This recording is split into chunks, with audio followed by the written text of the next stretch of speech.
Cockroach जनता party भारतामध्ये फार मोठा बदल घडवणार असं अनेक तरुणांना वाटू लागलंय. परंतु तरुणांनो, या मुद्द्यांकडे थोडंसं लक्ष द्या. लक्षात घ्या, कॉकरोच जनता पार्टी ही काही राजकीय पार्टी नाहीये, ना तिचं कोणत्याही प्रकारचं कायदेशीर अस्तित्व आहे. जर या कॉकरोच जनता पार्टीला खरोखर काही करायचं असेल तर त्यांना त्यांची संघटनात्मक बांधणी किंवा रचना या भारतामध्ये निर्माण करावी लागेल आणि यासाठी जमिनीवरती कृती सुद्धा करावी लागेल, अर्थात ग्राउंड लेवलला तिला काम करावं लागेल. राजकीय पक्षाला खूप काही गोष्टी कराव्या लागतात. या सगळ्या गोष्टी सीजेपी अर्थात कॉकरोच जनता पार्टीला सुद्धा करणं त्या ठिकाणी अनिवार्य आहे. लक्षात घ्या, कॉजपा हे सध्या तरी फक्त आणि फक्त एक ऑनलाईन आंदोलन आहे, त्यापुढे अजिबात काही नाही. अर्थात या ऑनलाईन आंदोलनाची ऊर्जा भयंकर मोठी आहे. फार कमी वेळामध्ये अगदी 4 ते 5 दिवसात 2 कोटी फॉलोअर्स जमा करणं हे काही हसण्यावारी नेण्यासारखी गोष्ट नाही. याच्यामध्ये तरुणांची जी ऊर्जा आहे, ज्या उत्स्फूर्तपणे त्यांनी या पार्टीला पाठिंबा दिलाय, तो सुद्धा अतिशय प्रामाणिक आहे. परंतु एकमेव याच्यामध्ये जर फॉल्ट असेल तर तो म्हणजे ही पार्टी अजूनही व्हर्च्युअल आहे, अर्थात ऑनलाईन आहे, आभासी आहे. तिचं जमिनीवरती अस्तित्व सध्या तरी नाही. लक्षात घ्या, 2011 साली म्हणजे आजपासून साधारणपणे 15 वर्षांपूर्वी इजिप्त या देशामध्ये अशाच प्रकारचं एक सोशल मीडियावरती आंदोलन झालं होतं. हे सोशल मीडियावरचं जगातलं पहिलं आंदोलन होतं. परंतु आज जर आपण पाहिलं तर हे आंदोलन निष्प्रभ ठरलं होतं. या आंदोलनानं अरब स्प्रिंग या मोहिमेला सुरुवात केली, परंतु हे आंदोलन निष्प्रभ ठरलं आणि याचं कारण होतं की जमिनीवरती त्या ठिकाणी कोणत्याही प्रकारची कृती करण्यात आली नव्हती. बघा, सध्या अमेरिकेमध्ये आणि इंग्लंडमध्ये 2 प्रकारची आंदोलनं चालू आहेत. नो किंग आंदोलन आणि युनायटेड द किंगडम नावाचं आंदोलन. या आंदोलनामध्ये समाज माध्यमांचा अर्थात सोशल मीडियाचा खूप सारा प्रचंड असा वापर चालू आहे. परंतु त्यासोबतच बघा, सोशल मीडियाचा तर वापर चालू आहे, लोक ऑनलाईन तर आंदोलन करतायत, परंतु त्या सोबतीनं जमिनीवर सुद्धा खूप सारं काम, लक्षात घ्या, थोडंसं नाही, जमिनीवरती सुद्धा खूप सारं काम अमेरिका आणि इंग्लंडमध्ये चालू आहे. तसं कॉजपा अर्थात कॉकरोच जनता पार्टीने सुद्धा जर जमिनीवरती काम केलं तर आणि तरच या ठिकाणी काहीतरी बदल हे होऊ शकतात. मग आता नक्की करायचं काय?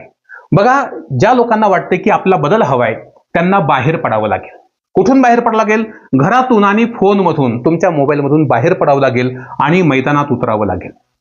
जेव्हा आपण मैदानात उतरतो तेव्हा आपला वेळ जाणार आहे, आपला विचार विनिमय करावा लागणार आहे, एक धोरण अर्थात स्ट्रॅटेजी आखावी लागेल आणि डावपेच सुद्धा खेळावे लागतील. खूप सरळ सरळ अगदी साध्या पद्धतीने जर कराल तर ही कॉकरोच जनता पार्टी अगदी सुरू व्हायच्या आधीच नष्ट होऊ शकते. तेव्हा घर आणि फोनमधून बाहेर पडावं लागेल, मैदानात उतरावं लागेल, तुमचा वेळ जाणार आहे, तुम्हाला विचार विनिमय करून धोरण ठरवावं लागणार आहे, डावपेच खेळावे लागतील आणि सगळ्यात महत्त्वाचं प्रत्यक्ष परिणामांची तयारी तुम्हाला ठेवावी लागेल.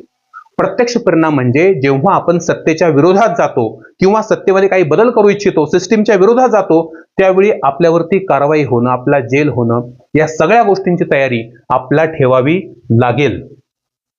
आता हे सगळं करत असताना बघा, आपण ठोस, सकारात्मक आणि अहिंसक कृती करणं अपेक्षित आहे. कुठल्याही प्रकारची जाळपोळ करणं किंवा कायद्याचा भंग करणं हे कॉजपाच्या प्रमुखानं सांगितलेलं नाही. जो अभिजित दिपके आहे त्याचं म्हणणं आहे की आपण अहिंसक मार्गाने जायचंय आणि राजकीय पक्ष बघा आता अतिशय सावध झालेत. जे कोणी राजकीय पक्ष आहेत, पॉलिटिकल पार्टीज आहेत, अतिशय सावध आहेत आणि हे आंदोलन काहीही ठोस कृती करण्यात जर यशस्वी झालं नाही, हे आंदोलन जर काहीही ठोस कृती करण्यामध्ये यशस्वी झालं नाही तर परत असं काही होऊ नये यासाठीची योग्य ती काळजी पॉलिटिकल पार्टीज नक्की घेतील.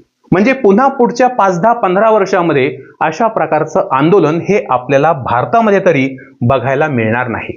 तुम्हाला आठवतंय का, एक अण्णा आंदोलन झालं होतं 2011-12ला, अण्णा हजारेंचं आंदोलन. त्यावेळी भारावून जाऊन अनेक लोकांनी काही निर्णय घेतले. आता हे निर्णय चुकीचे होते, बरोबर होते, ते तुमचं तुम्हाला विचारून घ्या. परंतु आत्ताची ही जी पिढी आहे, ही जी जनरेशन झेड आहे, जनरेशन झी आहे, ही जेनझीची मुलं अतिशय सक्षम आहेत, हुशार आहेत, त्यांना चांगलं एक्सपोजर आहे, त्यांच्यामध्ये आत्मविश्वास आहे, त्यांना सोयीसुविधा बऱ्यापैकी आहेत की ज्या आधीच्या पिढ्यांना नव्हत्या आणि त्यांच्यामध्ये विचारांची क्लॅरिटी अर्थात सुस्पष्टता सुद्धा आहे. परंतु या सोबतीनं जरी जेनझीकडे हे सगळे प्लस पॉइंट असले तरी सुद्धा त्यांच्या पुढची आव्हानं अतिशय मोठी आहेत.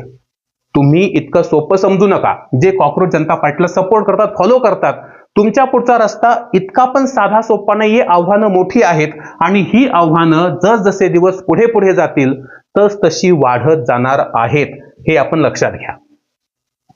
आता जेनझीच्या लोकांना सल्ला दिलाय की तुमचं जे बरं वाईट आहे हे तुमचं तुम्हालाच ठरवावं लागेल. मागच्या पिढ्या तुम्हाला हे सांगू शकणार नाहीत. हा सगळा भार तुम्हाला तुमच्या खांद्यावर घ्यावा लागणार आहे. तुम्हाला सगळ्यांना एकत्र यावं लागेल. सगळ्यांना म्हणजे काय, तर सगळ्या स्तरातल्या, म्हणजे सामाजिक स्तर असेल, सांस्कृतिक स्तर असेल, आर्थिक स्तर असेल, या सगळ्या स्तरांमधल्या तरुण तरुणींना आता एकत्र यावं लागेल आणि स्वतःसाठी, तुमच्यासाठी तुम्हाला एक सर्वसमावेशक, सर्वांना सामावून घेणारी राजकीय अशा प्रकारची व्यवस्था तुम्हाला निर्माण करावी लागेल. हे मी कॉक्रोच जनता पार्टीच्या फॉलोअर्सला सांगतोय. ठीक आहे. आता याच्यासाठी तुम्हाला हे जे काही करायचंय, याच्यासाठी भाजप अर्थात कॉक्रोच जनता पार्टी ही एक ठोस, एक महत्वाची सुरुवात असू शकते. हे सर्वस्वी तुमच्या हातामध्ये आहे, जेनझीच्या हातामध्ये आहे. पार्टी आत्ता सुरू झाली आहे, परंतु पार्टी अजूनही बाकी आहे.